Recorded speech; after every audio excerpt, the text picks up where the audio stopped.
Colonel Sébastien Estève, bonjour. Bonjour.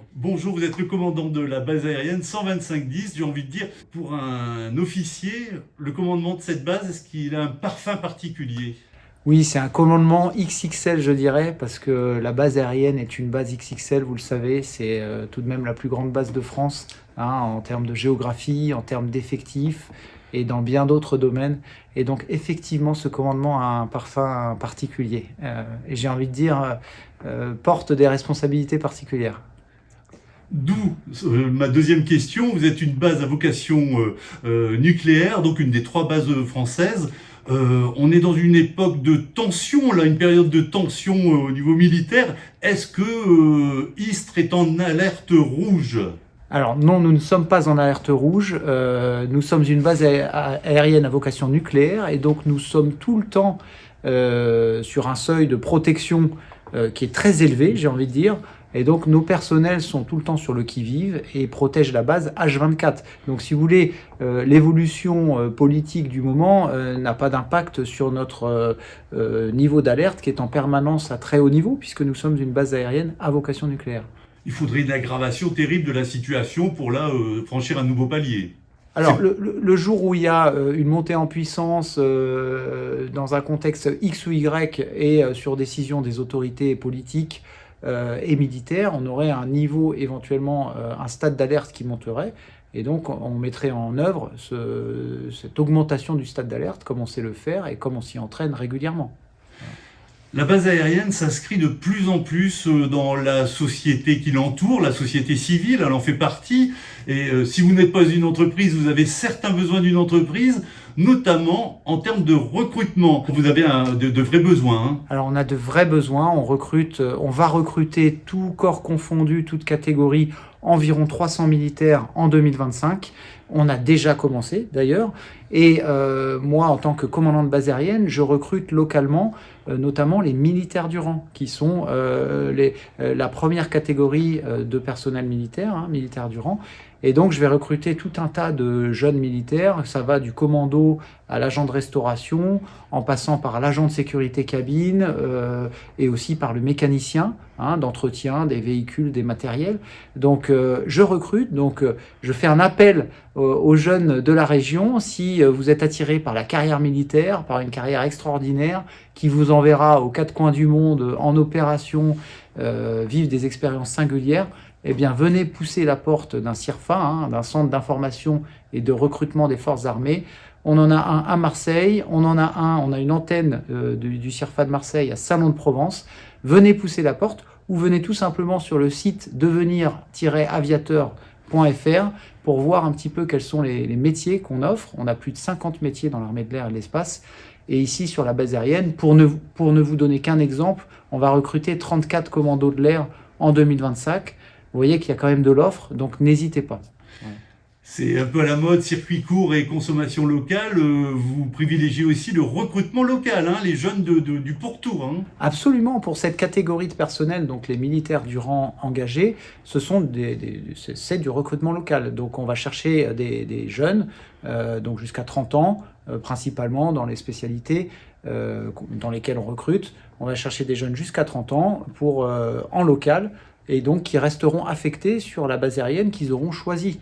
Donc le jeune qui veut venir à Istres faire commando pourra venir à Istres, et celui qui veut aller à Salon de Provence faire agent de restauration pourra cibler la fiche de poste en question.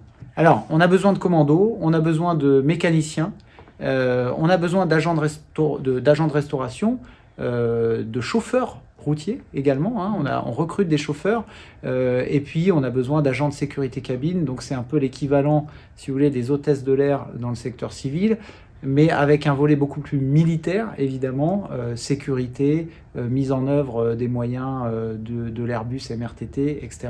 Les femmes sont les bienvenues, tout comme les hommes. Il y a aujourd'hui toutes les spécialités de l'armée de l'air et l'espace sont ouvertes aux femmes. Ma prédécesseur, d'ailleurs, était une femme qui commandait la base aérienne. Donc, évidemment, les femmes sont les bienvenues. J'ajoute qu'un aviateur sur 3 sur la base aérienne de Istres est une aviatrice. On a quand même pas loin de 33% de taux de féminisation sur cette base aérienne, ce qui est remarquable, ce qui est au-delà de la moyenne nationale. Donc bien sûr, mesdemoiselles, mesdames, vous êtes les bienvenus pour travailler sur la base aérienne, pour nous rejoindre dans l'armée de l'air et de l'espace. J'ajoute qu'on ne recrute pas que des jeunes. Vous savez que la réserve opérationnelle monte en puissance, qu'on a besoin de réservistes, et donc on recrute des gens jusqu'à l'âge de 50 ans dans les métiers que vous connaissez tous, les métiers des armées, et donc pour faire réserviste, que ce soit pour quelques jours par an à beaucoup plus. Voilà. Alors on connaît le hub de l'aéroport Marseille-Provence, on connaît peut-être un peu moins celui de la BA125. Parlez-nous de ce hub, en quoi ça consiste?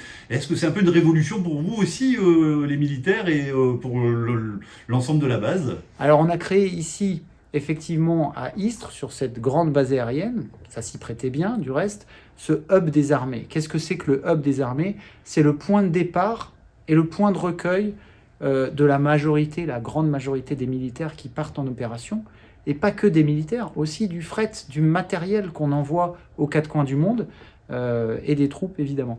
Et donc on a rassemblé ici tout un tas de moyens aéronautiques, et notamment les avions évidemment, les avions de transport stratégique qui sont aussi des avions ravitailleurs aujourd'hui.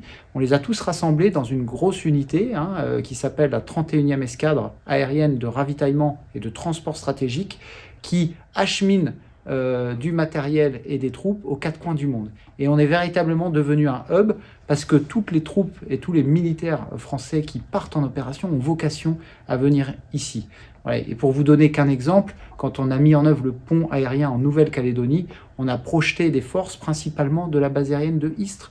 Et pas que des militaires. On a envoyé aussi des policiers, des pompiers, des gens de la sécurité civile. Donc vous voyez, au-delà d'être le hub des armées, on est presque le hub de l'État, entre guillemets. Avec une capacité de projection, on peut le dire, ou c'est secret militaire?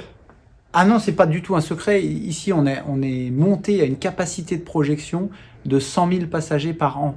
Ce qui est considérable, c'est un petit aéroport, un petit Roissy militaire, comme on aime à dire, et donc un véritable aéroport militaire avec une capacité de 100 000 personnes par an de projeter, et pas loin de 9 000 tonnes de fret, juste pour notre terminal passager, ce qui est quand même considérable.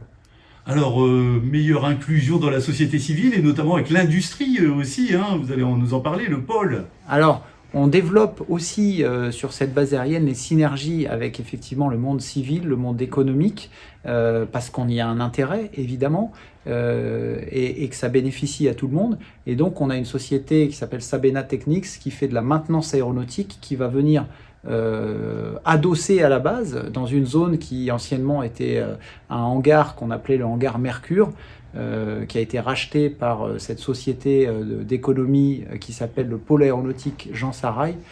Et donc ce hangar va accueillir la maintenance de nos avions Airbus MRTT.